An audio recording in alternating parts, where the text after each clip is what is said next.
Hello class 8, welcome back to our maths online classes. Today we are going to start a new chapter, that is volume of cube, cuboid and cylinder. Basically cylinder is not into your syllabus this year and the syllabus has been reduced, so we will discuss only cube and cuboid in this chapter and we will solve the problem based on volume and capacity of cube and cuboid. So chapter is 21. So first we will discuss what is cuboid. ठीक है, एक 3D figure है. ठीक है, एक ही rectangle होता है. Simply rectangle के पास सिर्फ लेंथ एंड ब्रेथ होती है, बट क्यूबॉइड के पास लेंथ, ब्रेथ और हाइट तीनों होती है. This is a cuboid. ठीक है, अब suppose this is the length L, this is the breadth B and this is the height. यहाँ दिखा देते हैं, this is the height H. ठीक है, अब एक क्यूबॉइड है हमारे पास, इसका वॉल्यूम. तो वॉल्यूम होता क्या है, बेसिकली कोई भी सॉलिड बॉडी जितना स्पेस ऑक्यूपाई करती है, जितना स्पेस घेरती है, वो कहलाता है उसका वॉल्यूम. तो ये सपोज ये क्यूबॉइड है, कोई बॉक्स है, कितना स्पेस ले रहा होगा ये, इतना लेंथ में, इतना ब्रेथ में और इतना हाइट में. ठीक है, इतना स्पेस लेगा. अगर रेक्टेंगल होता है तो उसका रेक्टेंगल का एरिया कितना होता है, लेंथ इंटू ब्रेथ. तो इसका वॉल्यूम कितना हो जाएगा, simply length into breadth into height. ठीक है, इतना लेंथ में जाएगा, इतना ब्रेथ में और इतना ऊंचाई में जाएगा. So this is the volume of a cuboid. और इसकी जो भी यूनिट होगी उसका cube, like centimetre cube, metre cube. ठीक है, यूनिट आपको इस चैप्टर में बहुत ध्यान रखनी है. जो भी गलती आपकी होंगी वो यूनिट में ही होंगी. तो ये बात हो गई वॉल्यूम की. इसके अलावा टोटल सरफेस एरिया.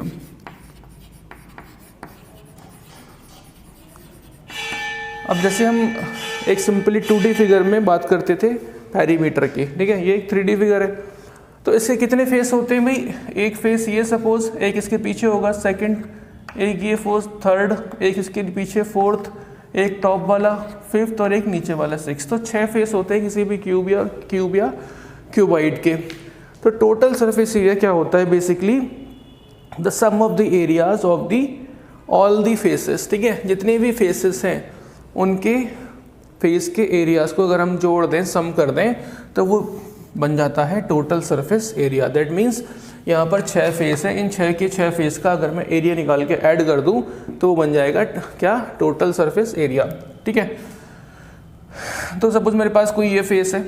ठीक है, इसके पास आगे वाला फेस, इसके पास लेंथ है, इसके पास हाइट है. ठीक है, तो क्या होगा L इंटू H, और एक इसके पीछे भी होगा तो क्या हो जाएगा, ट्वाइस लेंथ इंटू ब्रेथ. ठीक है, अगर मैं टॉप पोर्शन की बात करूं जो ऊपर की तरफ से है, उसकी लेंथ है और ब्रेथ है. ठीक है, और ऐसे ही बॉटम में होगा तो उसकी क्या हो जाएगी, 2 इंटू लेंथ इंटू ब्रेथ. अगर मैं इधर वाले पोर्शन की बात करूं जो साइड में होता है, उसके पास क्या होगी, ब्रेथ होगी और हाइट होगी, तो और वो भी डबल. ठीक है, एक उसके अपोजिट साइड. तो twice length into height, twice length into breadth and twice breath into height. अब मैं 2 सब में से कॉमन निकाल लूँ तो क्या बन जाता है, ये length into breadth plus breadth into height plus height into length. This is the formula of total surface area TSA of a cuboid. ठीक है, तो ये फार्मूले आपको ध्यान में रखने हैं. ये फार्मूले अगर आपको ध्यान में है तो क्वेश्चंस आपके आसानी से हो जाएंगे. तो ये बात हो गई क्यूब की, क्यूबॉइड की. अब बात कर लें क्यूब की. अब क्यूब क्या होता है, cube is like a square. Square आपका 2D फिगर है, क्यूब आपका 3D हो जाएगा. क्यूब में क्या होंगी, क्यूब में सारी साइड जो है इक्वल होंगी. तो अगर ये S है तो ये भी S है और ये भी S है. ठीक है, इसको हम एज कहते हैं तो इसको भी एज कहेंगे और इसको भी एच कहेंगे. ठीक है, बस ध्यान में क्या रखना है कि सारी की सारी बराबर है. तो अगर हम वॉल्यूम की बात करें क्यूब के, तो क्यूब का वॉल्यूम क्या हो जाएगा, ये साइड इंटू ये साइड इंटू ये साइड, तीनों साइड की मल्टीप्लाई. तो क्या हो गया, S क्यूब यूनिट क्यूब. इसकी यूनिट क्या होगी भाई, इसकी यूनिट स्क्वायर. ठीक है, क्योंकि मल्टीप्लाई सिर्फ 2 चीज़ की हो रही है. ठीक है, तो यूनिट इंटू यूनिट मतलब यूनिट का स्क्वायर. तो वॉल्यूम क्या हो गया, S क्यूब यूनिट का क्यूब. अब इसका अगर हम बात करें टोटल सरफेस एरिया की बात करें, अगर हम किसके, स्क्वायर के, तो क्या होगा s इंटू एस, ठीक है, और अपोजिट भी s इंटू एस, मतलब 2s स्क्वायर, ऐसे ही 2s स्क्वायर और ऐसे ही 2s स्क्वायर। सपोज ये साइड है तो s इंटू एस स्क्वायर, और इसकी एक अपोजिट भी होगी तो प्लस करके 2s स्क्वायर, ऐसे ये और ये 2s square, top bottom 2s square, तो कितनी हो गई ऐड करके ये 2 + 2 + 2 6s स्क्वायर। तो ये हो गया इसका क्या, टोटल सरफेस एरिया, ठीक है। तो इस तरह से इस फॉर्मूले को यूज़ करके हम क्यूब एंड क्यूबॉइड का क्या निकाल सकते हैं, volume and total surface area. आसान सी एक्सरसाइज है, बस आपको ध्यान में क्या रखना है, यूनिट्स को, कन्वर्जन को। जब भी आप मीटर से सेंटीमीटर कन्वर्ट करें या सेंटीमीटर से मीटर को कन्वर्ट करें तो आपको ध्यान रखना है कि वो मीटर है, मीटर स्क्वायर है या मीटर क्यूब है, ठीक है। अब बात आती है एप्लीकेशंस, देखते हैं, ठीक है।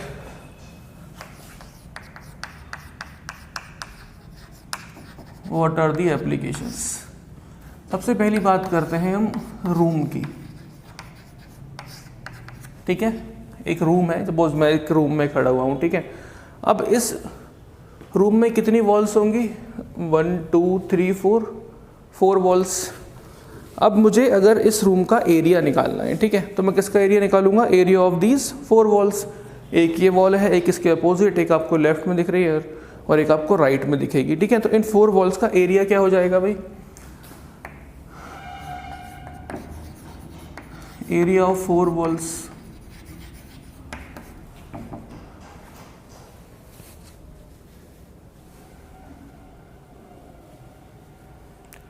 तो सपोज अगर मैं इस वॉल की बात करूं, इस जो मेरे सामने है, इसकी कुछ लेंथ है और इसकी कुछ ब्रेथ है, सॉरी हाइट है, ठीक है। तो लेंथ और हाइट, तो ये हो गई मेरी लेंथ और हाइट, और एक इसके अपोजिट साइड होगी वॉल, उसकी भी क्या होगी, लेंथ होगी और हाइट होगी, मतलब ट्वाइस हो जाएगा, twice into length into height, ठीक है।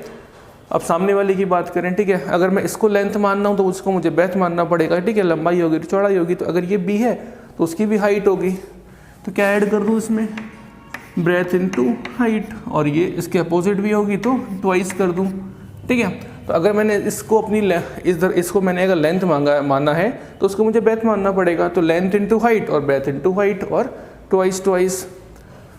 तो अगर यहाँ से मैं 2 कॉमन निकाल लूँ, ठीक है, तो क्या हो जाएगा L, और यहाँ से क्या आ जाएगा B इंटू H। तो ये हो जाता है हमारा फॉर्मूला किसी भी रूम के 4 वॉल्स के एरिया को कैलकुलेट करने का, 2 × length plus breadth into height, okay. अब इस एरिया में, अब तो मैंने पूरे कमरे का एरिया निकाला है, तो इस रूम में जो भी डोर लगे हैं, ठीक है, जो भी विंडोज़ लगी हैं, ये पूरा का पूरा एरिया इस रूम में इंक्लूडेड है, ठीक है। तो अगर आपसे कोई कहता है भाई कि डोर को हटा के रूम का एरिया बताओ, ठीक है, तो आपको डोर की मेजरमेंट देगा, तो आप पहले डोर का एरिया निकाल लेंगे, ठीक है। आपको अगर आपसे गेट कहता है तो गेट की भी आपको मेजरमेंट देगा, लेंथ और ब्रेथ, तो गेट का एरिया निकाल लेंगे, ठीक है। तो जो रूम का एरिया आएगा, ठीक है, तो रूम के एरिया में से आप क्या माइनस कर देंगे, विंडो प्लस गेट का एरिया, तो आप सिर्फ किसका एरिया बचेगा, सिर्फ आपके रूम का एरिया बचेगा, ठीक है। तो ये जो एरिया है, इस एरिया में गेट हो, विंडो हो, सारे एरिया इंक्लूडेड है। अगर आपको सिर्फ रूम वॉल्स का एरिया निकालना है तो उसमें से आपको विंडो और गेट का एरिया माइनस करना पड़ेगा। विंडो का एरिया क्या होगा भी, लेंथ इंटू ब्रेथ, गेट का एरिया भी क्या होगा, लेंथ इंटू ब्रेथ, ओके। तो ये थी आपकी एप्लीकेशन नंबर 1। इस तरह के क्वेश्चन आपसे पूछे जाएंगे जहाँ पर आपको एक रूम दिया होगा। इसके अलावा रूम में एक चीज़ और होती है जिसकी हमने बात करनी छोड़ गई, फ्लोर, ठीक है, एरिया ऑफ फ्लोर, जिस पे हम खड़े हैं इसका भी तो एरिया होगा, ठीक है। इसका एरिया सिंपली क्या है, इसकी हाइट तो कुछ है नहीं, लेंथ इंटू ब्रेथ, और इसके अपोजिट क्या है, हमारी छत है, हमारी सीलिंग है, ठीक है। तो इसका एरिया क्या हो जाएगा, एरिया ऑफ रूफ, इसकी भी कोई हाइट तो है नहीं, तो उसकी भी क्या हो जाएगी, लेंथ इंटू ब्रेथ। तो अगर आपसे फ्लोर और रूफ का एरिया पूछा जाता है तो आप क्या कर देंगे, लेंथ इंटू ब्रेथ सिंपली, ठीक है। तो ये हमारा हो गया रूम का एरिया जब वॉल्स एंड जब गेट एंड विंडो इंक्लूडेड हैं।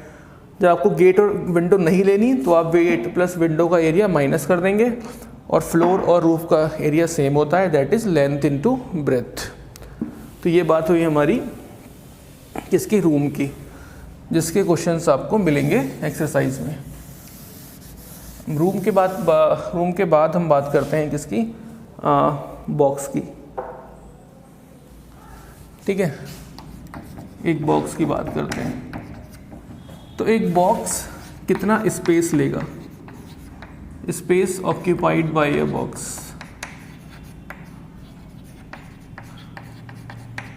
ठीक है, अब कोई बॉक्स है रखा हुआ, वो कितना स्पेस लेगा, उसका जो बाहर का वॉल्यूम होगा बॉक्स के, ठीक है, उसका external volume will be your answer. तो अगर आप बॉक्स का एक्सटर्नल वॉल्यूम निकाल दें तो वो क्या निकल जाएगा, बॉक्स कितना स्पेस ले रहा है, ठीक है।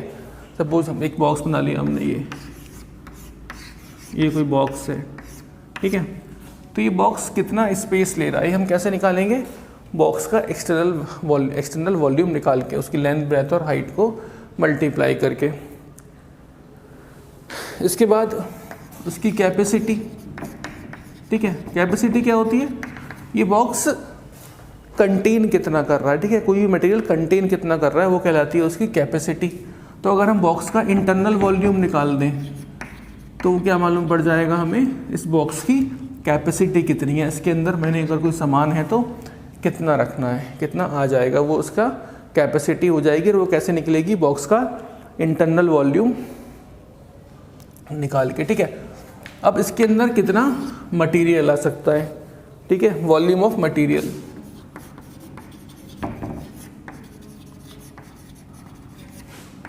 Volume of material inside it.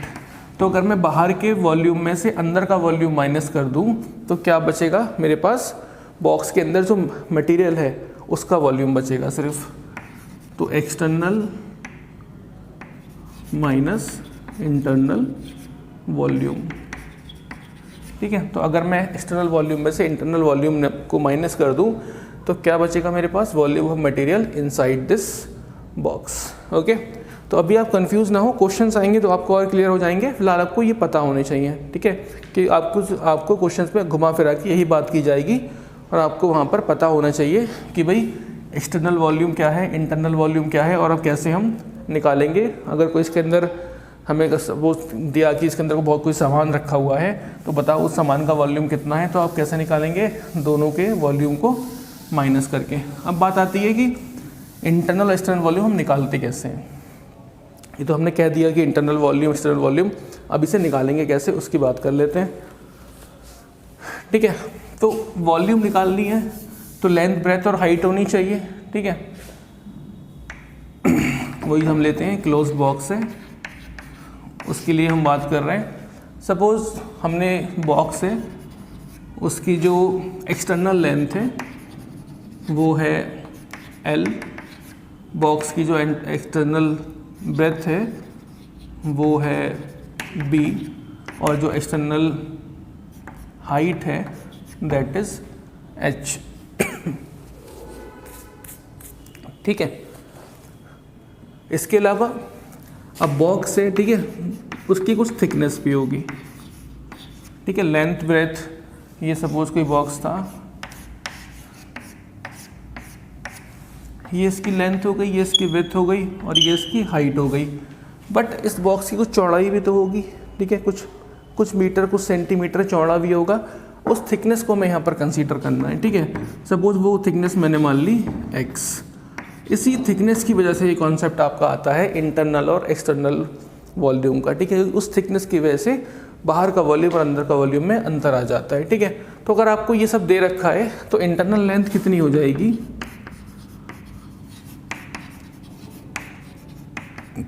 आप एक्सटर्नल लेंथ में से माइनस कर देंगे क्या, ट्वाइस ऑफ थिकनेस, 2x को आप माइनस कर देंगे, ठीक है। ट्वाइस ऑफ थिकनेस आप माइनस कर देंगे तो आपकी इंटरनल लेंथ निकल जाएगी। ऐसे ही इंटरनल ब्रेथ कितनी हो जाएगी, सेम करेंगे आप, ब्रेथ में से माइनस कर देंगे ट्वाइस ऑफ क्या, थिकनेस। और इंटरनल हाइट कैसे निकलेगी, सेम चीज़, h में से भी आप माइनस कर देंगे 2x। तो इस तरह से आप थिकनेस को थिकनेस का ट्वाइस माइनस करके आप इंटरनल लेंथ, इंटरनल ब्रेथ और इंटरनल हाइट निकाल सकते हैं। और इसके अपोजिट अगर आपको इंटरनल लेंथ दी है, ठीक है, सपोज l, आपको इंटरनल ब्रेथ दी है सपोज b, और आपको इंटरनल हाइट दी है h, और आपको निकालनी है external height, length and breadth, तो वो क्या हो जाएगी, एक्सटर्नल लेंथ कितनी हो जाएगी भाई। अब जब हमने एक्सटर्नल थी इंटरनल निकालने के लिए माइनस किया है, तो एक्सटर्नल निकालने के लिए ऑब्वियसली बात है प्लस करना पड़ेगा। तो एक्सटर्नल लेंथ कितनी हो जाएगी, l plus 2x। External breath कितनी हो जाएगी, b plus 2x। External height कितनी हो जाएगी, h प्लस 2x। ठीक है, तो इस तरह से हम इंटरनल और एक्सटर्नल लेंथ को कैलकुलेट करते हैं। जब हमारे पास लेंथ, ये हमारे पास मेजरमेंट्स आ जाएंगे तो हम वॉल्यूम तो आसानी से निकाल ही सकते हैं। ठीक है, तो बस यही इतने से कॉन्सेप्ट हैं आपके इस चैप्टर में। इन सारे कॉन्सेप्ट से आपके सारे क्वेश्चंस आसानी से हो जाएंगे। A B and C exercise के इतनी ही हमें करनी है, डी आपकी आनी नहीं क्योंकि वो है सिलेंडर पे बेस्ड। ओके, तो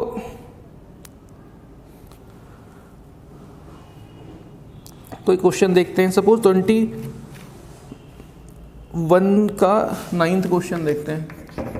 21A का 9th क्वेश्चन आपसे इस क्वेश्चन में कहता है, a wall 9 centimetre long, 6 metre high and 20 centimetre thick. एक वॉल बनानी है, ठीक है, तो लेंथ दी है हमें, length of wall that is 9 metre, height दी है हमें, height of wall that is 6 metre, और हमें थिकनेस दी है वॉल की दैट इज 20 सेंटीमीटर। अब हमें ब्रेक का डायमेंशन दिया गया है, ठीक है, डायरेक्टली लिख लेते हैं डायमेंशन ऑफ ब्रेक। ब्रेक की भी लेंथ, ब्रेथ एंड हाइट ही होगी, वो कितनी है 30 centimetre into 50 centimetre into 10 centimetre. ठीक है, डायमेंशन क्या, डायरेक्ट हमने वॉल्यूम में निकाल दिया ब्रेथ का, ब्रेक का। ठीक है, वॉल्यूम ऑफ ब्रेक क्या हो जाएगा, length into breadth into height, ये हो गया आपका ब्रेक का वॉल्यूम। तो आपसे पूछ रहा है how many BRICS will be required, तो इस दीवार को बनाने में कितनी ईंटें आपकी लगने वाली हैं। तो सीधी सी बात है, अगर मैं ये सपोज मेरी दीवार बन रही है, ठीक है, तो मैं क्या निकालूंगा, space occupied by this wall, क्या हो जाएगा वॉल्यूम। ठीक है, और जब मेरा ये वॉल्यूम निकल आएगा तो इस वॉल्यूम में एक, सपोज ये सिंगल मैंने एक ब्रिक लगाई, तो एक ब्रिक का जो वॉल्यूम होगा, ठीक है, उससे अगर मैं डिवाइड कर दूं पूरे वॉल के वॉल्यूम को डिवाइड कर दूं ब्रिक के वॉल्यूम से, तो मेरी क्या निकल आएंगी, नंबर ऑफ ब्रिक निकल आएंगी। बस यही आपको करना है। तो पहले क्या निकालने हैं आप, वॉल्यूम ऑफ वॉल, वो भी कितना होगा 9 इंटू 6। अब ध्यान में क्या रखना है, ये सेंटीमीटर में चल रहे हैं, वो मीटर में चल रहे हैं, तो इनको भी सेंटीमीटर में कर लें। तो ये क्या हो जाएंगे 900 इंटू 600, और ये पहले से सेंटीमीटर में है। ठीक है, अब क्या निकाल लें, नंबर ऑफ ब्रिक्स रिक्वायर्ड, कितनी लगेंगी, वॉल्यूम ऑफ वॉल मतलब 900 into 600 into 20 upon volume of brick मतलब 30 इंटू 15 इंटू 10। बस आपको कैलकुलेशन करनी है। 120 ख़त्म कर देते हैं यहीं से, 3 3 ज़ा 9, 3 5 ज़ा 15, 5 4 ज़ा 20 एंड 6 4 ज़ा 24। तो 2400 ब्रिक्स आपकी लगेंगी इस डायमेंशन की वॉल को बनाने में। Okay, so this is it for today. Watch this video, understand the concept. अगर आपको कॉन्सेप्ट समझ में आ गए तो क्वेश्चंस आपके आसानी से बन जाएंगे। Okay, till then take care, bye bye.